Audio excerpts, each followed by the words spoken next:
नमस्कार दोस्तों, आपकी अपनी चैनल साइंटिफिक एस्ट्रो वास्तु में आपका हार्दिक स्वागत है। दोस्तों, इसके पहले की वीडियो में मैंने बात की थी घातक अकस्मात की, तीव्र अकस्मात की, एक्सीडेंट की, यानी कि जिसका एक्सीडेंट होता है वह शायद मृत्यु के द्वार के समीप पहुंच जाता है या तो उसकी मृत्यु हो भी सकती है।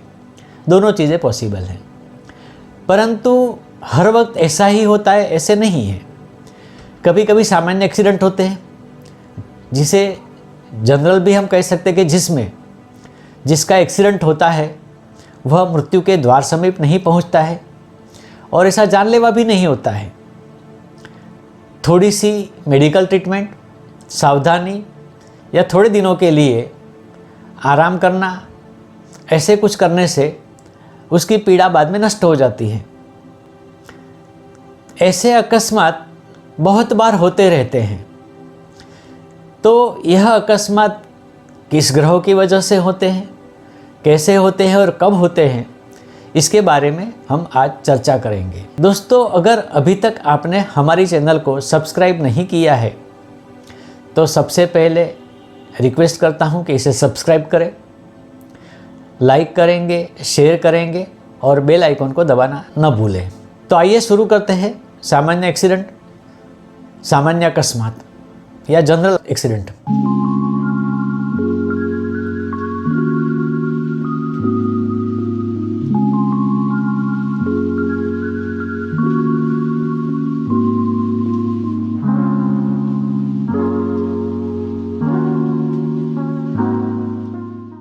जिंदगी में कहीं ना कहीं, कभी ना कभी छोटे मोटे अकस्मात होते रहते हैं। कभी गिर जाने से होता है, कभी बाइक स्लिप होने से होता है, कभी किसी के साथ थोड़ा सा टकराव होता है तो उससे भी होता है, सीढ़ियों पे चढ़ते या उतरते गिर जाने से भी होता है।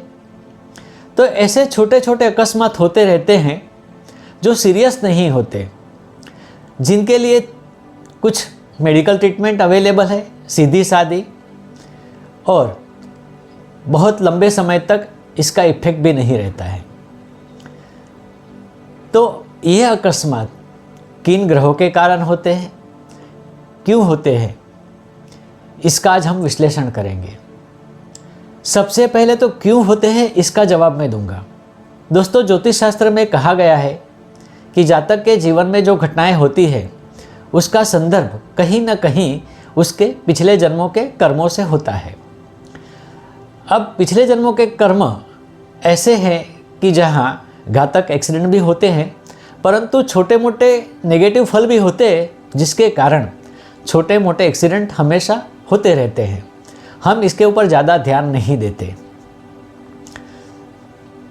तो ये कारण है। और सबसे पहले जानते हैं कि किन ग्रहों से होते हैं।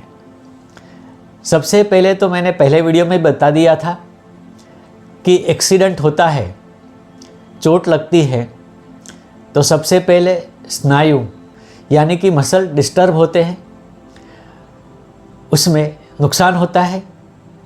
और बाद में अगर ज़्यादा ज़ोर से चोट लगती है तो हड्डियों को भी नुकसान होता है।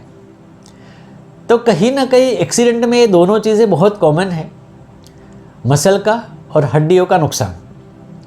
घातक अकस्मात में एक और चीज़ थी जो थी ब्लड लहू। इसमें इतनी तीव्रता ब्लड के लिए नहीं मानी गई है। तो ये अकस्मात किन ग्रहों से होंगे? तो सबसे पहले तो स्नायु यानी मसल का कारक ग्रह है शनि, तो इसमें शनि इन्वॉल्व होता है। हड्डियों का कारक ग्रह है सूर्य, तो इसमें सूर्य इन्वॉल्व होता है। अब जो पहले बताया था ऐसे 8वें स्थान में ही एक ग्रह हो, इसकी कोई ज़रूरत नहीं होती, क्योंकि ये सामान्य घटना है, कभी भी कहीं पे भी कैसे भी हो सकती है। परंतु ये दो ग्रह तो ज़रूरी ही है, यानी कि 12 में से कोई भी स्थान में हो, शनि और सूर्य की युति या तो शनि और सूर्य का संबंध, ये इस घटनाओं को अंजाम देने में कारणभूत होते हैं। सवाल ये आता है कि 12 के 12 स्थान कुंडली के कहीं ना कहीं सीधे या परोक्ष रूप से एक दूसरे से जुड़े हुए होते हैं। तो इसमें 6ठा, 8वां, 12वां स्थान भी जुड़ा हुआ ही होता है। हमें उससे देखने की ज़रूरत है। पर मेरे अनुभव से जो मैंने देखा है कि सूर्य शनि की युति या सूर्य शनि का संबंध इस सामान्य एक्सीडेंट या सामान्य अकस्मात को जन्म देता है, परंतु ये हमेशा नहीं होते हैं, बीच बीच में कभी कभी होते रहते हैं। तो ये कब होता है? तो इसके समय के लिए सबसे पहले ये जानते हैं कि शनि में सूर्य का अंतर हो, यानी कि शनि की दशा में सूर्य की अंतर्दशा हो या प्रत्यंतर दशा हो, वैसे वर्षा सूर्य की दशा में शनि का अंतर हो।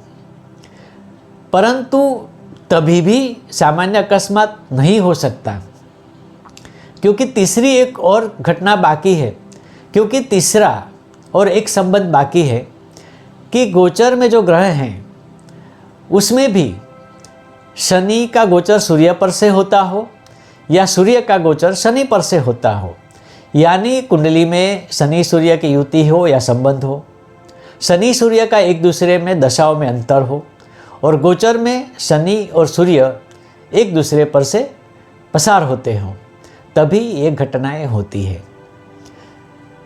तो ये समय बार बार भी आता रहता है, इसीलिए छोटे मोटे एक्सीडेंट बार बार होते रहते हैं। और ध्यान रखिए, घातक एक्सीडेंट बार बार नहीं होते, ये अंतर है दोनों में। यहाँ एक और बात पर आपको ध्यान देना है कि कुंडली में ये जो सामान्य एक्सीडेंट के योग बनाते हैं शनि और सूर्य, वो चाहे हकारात्मक हो पॉजिटिव हो या चाहे नकारात्मक हो नेगेटिव हो, तो भी ये घटनाएं होने की संभावना होती ही है। अब उसके उपाय के बारे में भी बता सकता हूँ मैं, लेकिन यहाँ एक ध्यान देने की ज़रूरत है कि जैसे मैंने कहा कि संबंध, दशा और गोचर, ये तीनों में अगर आपको ये मिलता है शनि सूर्य का संबंध, तो उसी समय आपको ये उपाय करने हैं।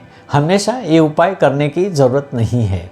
तो सबसे पहला, अगर आपने सूर्य और शनि का नंग पहना भी है, तो जो मैंने समय काल बताया है सामान्य अकस्मातों का, उस समय ये नंग आप धारण न करें। अगर रिंग पहनी है तो उसे निकाल दें।